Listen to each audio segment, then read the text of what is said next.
It was a quiet night in the small village. The moon was hanging low, spilling silver light across the bamboo walls of the house. Inside, a boy sat cross-legged on the floor, staring into the shadows. His mother noticed his stillness. She had seen this look before, eyes clouded, heart heavy.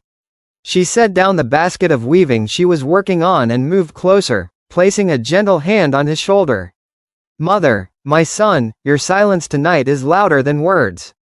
Tell me, what burdens you?" The boy hesitated, chewing his lip, before whispering, "Son, Mother, sometimes I feel like I'm not good enough. No matter how hard I try in school or with my friends, there's this voice inside me. It tells me I will fail, that others are better than me, that I shouldn't even bother trying. And the more I listen, the weaker I feel." The mother's eyes softened with understanding. She nodded slowly, as though she had been waiting for this confession. "Mother," said, "Ah, you have finally met him, the voice of self-doubt. He is an old visitor, older than the mountains, and he comes to everyone. But my child, he is only a shadow, not a truth." The boy looked puzzled. He said, "But it feels so real, Mother. Sometimes it feels like the shadow is stronger than me." The mother took a long breath, her voice calm and deep.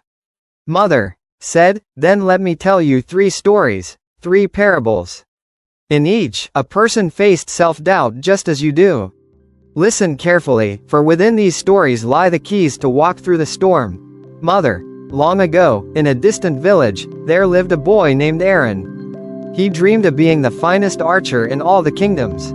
Every day at sunrise, he would string his bow and practice until the sun sank behind the hills. But as his skill grew, so did a voice in his mind.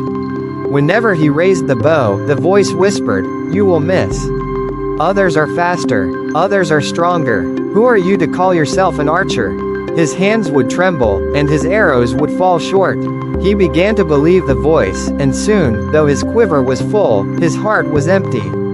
One evening, an old traveler passed through the village and saw Aaron practicing.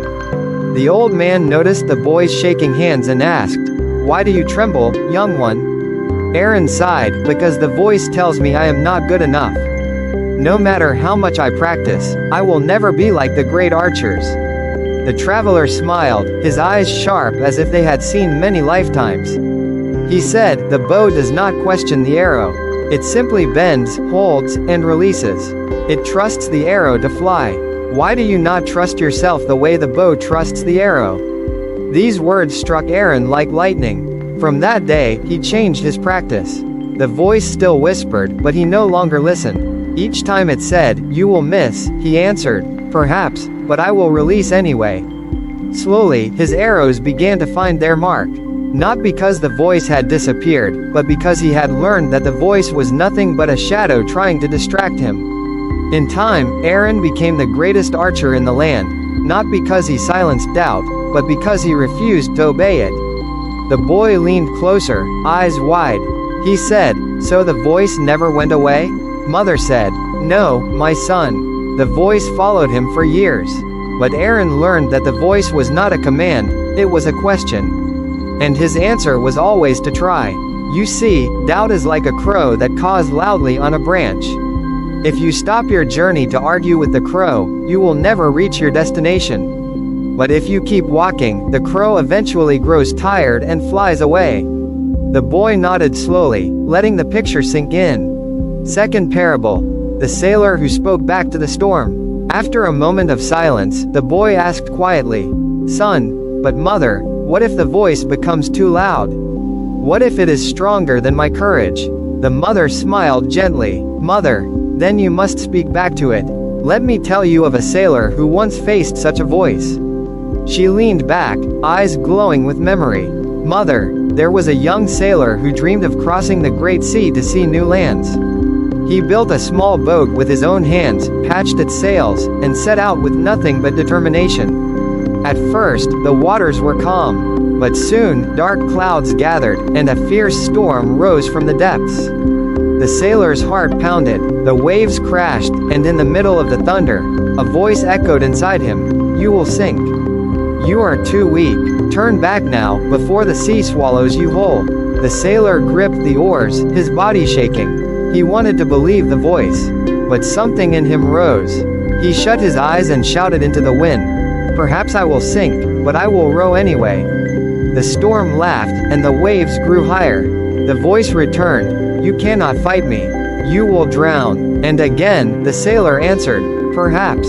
But even if I drown, I will drown rowing forward. Hour after hour, the storm raged. His arms ached, his skin bled from the ropes, but each time the voice threatened, he answered with courage. At last, the storm grew weary.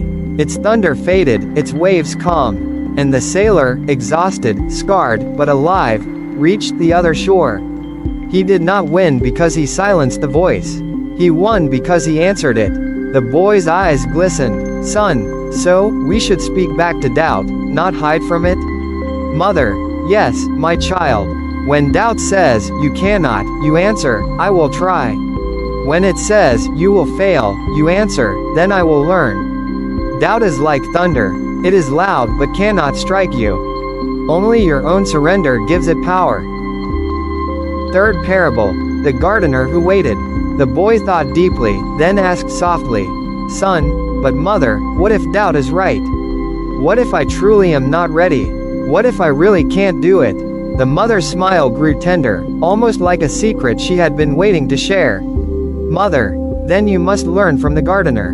Her voice softened, carrying the rhythm of a lullaby. Mother, once, there was a gardener who loved planting seeds. Each season, he dug the earth, watered it, and waited for life to sprout. Some seeds grew quickly, bursting into flowers within days. Others took months, and some seemed to lie still in the ground, lifeless. His neighbor mocked him. Why waste your time? These seeds are useless. Can't you see nothing is happening? You should pull them out and throw them away. But the gardener only smiled and said, not all seeds bloom at the same time. Some need the sun, some need the rain, and some need only patience. Years passed, and one of the seeds that had seemed lifeless suddenly broke the soil. It grew into a tall, majestic tree, its branches offering shade to travelers, its fruit feeding the hungry, its roots holding the earth together. The gardener turned to his neighbor and said, every seed has its own season. Who are we to judge too soon? So it is with us, my son. Just because you struggle today does not mean you will struggle forever. Self-doubt is the impatient neighbor, quick to declare failure. But you must be the gardener, patient, steady, and trusting. The boy's eyes softened, a small smile tugging at his lips. Son, so even if I'm not good enough now, it doesn't mean I'll never be? Mother, exactly. You are a seed, my son. You may not yet see the tree inside you, but it is there. Doubt wants you to believe you are only soil. But I tell you, you are a seed, and you will grow in time. The closing lesson. The room grew quiet again. The oil lamp flickered, casting dancing shadows on the walls. The boy leaned against his mother, breathing slowly. Son, mother, I think I understand now. Doubt is just a shadow, not the truth. Like Aaron the archer, I must keep practicing. Like the sailor, I must speak back with courage. And like the gardener, I must be patient with my own season. The mother kissed his forehead gently. Mother, yes, my son. That is the wisdom. Self-doubt is a guest who will always knock on your door. But remember, you choose whether to let it sit at your table. Courage is not the absence of doubt. Courage is walking forward while doubt walks beside you, powerless. The boy closed his eyes, peace filling his chest for the first time in many nights. And as the oil lamp dimmed, the mother's voice lingered like a prayer. Mother, be the archer who releases, the sailor who rows, and the gardener who waits. In time, you will see, you are always stronger than your doubt. The tale ends, but its truth begins in the life of whoever hears it.